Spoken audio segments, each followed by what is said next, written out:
நிறைய பேருக்கு இப்போ இருக்க யங்ஸ்டர்ஸ்க்கு நிறைய பேருக்கு என்ன டவுட் இருக்குன்னா பிஸ்னஸ் ஸ்டார்ட் பண்ணலாம், பட் என்ன பிஸ்னஸ் ஸ்டார்ட் பண்ணுறது அப்படிங்கிறதுலே ஸ்டக் ஆகி நின்றுவாங்க.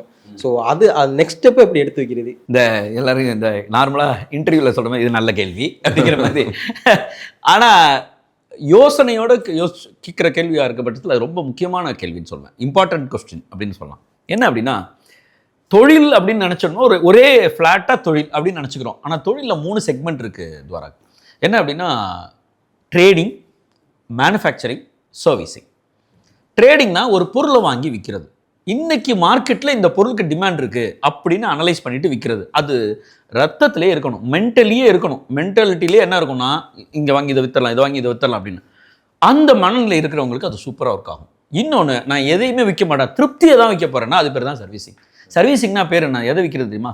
திருப்தியை விற்கிறது, சாட்டிஸ்ஃபேக்ஷனை விற்கிறது. If you sell satisfaction, that is called service. Hair cut பண்ணுறாரு, உங்கள்கிட்ட முடிவு எடுத்துக்கிறாரு அவர், இல்லையா? ஆனால் சொதப்பி விட்டாருன்னு வச்சுக்கோங்க, காசு கொடுப்பீங்க? உங்களுக்கு என்ன கொடுக்கணும்? அவர் முகத்தை பார்த்தா நான் வா செம்மையாக கட் பண்ணியிருக்கேன். அந்த இடத்துல வரக்கூடிய மலர்ச்சிக்கு அவர் பண்ணுறது, அதுக்கு தான் அவர் காசு வாங்குறாரு. உங்கள் முடி எடுத்துக்கிட்டதுக்காக காசு வாங்கலை. அவர் வாங்குறது உங்களுக்கு கொடுத்த சர்வீஸிங்காக. இந்த மாதிரி எல்லா துறையும் சொல்ல முடியும். எல்லா துறையும். ஒரு பேச்சாளர் கூப்பிடுறீங்க, கூப்பிடுறீங்க, அவர் அப்படியே நண்பர்களை இன்னைக்கு என்னன்னா அப்படின்னு பேசினார்னா கொடுத்த காசு போச்சுரா அப்படின்னு நினைப்பீங்க இல்லையா? அது என்ன, உங்களை சாட்டிஸ்ஃபை பண்ணலை. அப்போ சாட்டிஸ்ஃபேக்ஷன் இஸ் கால்டு சர்வீஸ். அந்த என்னால் கொடுக்க முடியும், என்னால் ஒரு சர்வீஸ் கொடுக்க முடியும். உங்களால் ஒரு பாட்டு பாட முடியும் அப்படின்னா 10 பாட்டு ப்ராப்பராக தயார் பண்ணிட்டு ஒரு ஷோவில் என்னால் போய் பாடிட்டு வர முடியும், 10,000 சார்ஜ் பண்ணால் யூ பிகம் an entrepreneur. வந்துருச்சு. இதுக்கு அடுத்த ஒரு கட்டம் இருக்குது. இந்த மாதிரி ஒரு பொருள் இருந்தால் சூப்பராக இருக்கும்னு சொல்லி தன்னுடைய அறிவு, திறமை, பணம் எல்லாத்தையும் யூஸ் பண்ணி ஒரு ப்ராடக்டாக எடுத்துகிட்டு வந்தாங்கன்னா தட் இஸ் கால்டு மேனுஃபேக்சரிங்.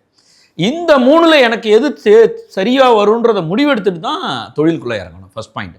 இன்னைக்கு இதெல்லாம் வித்திட்டு இருக்குது, சூப்பராக பண்ணலாங்கிற நினப்பு பண்ணவே கூடாது.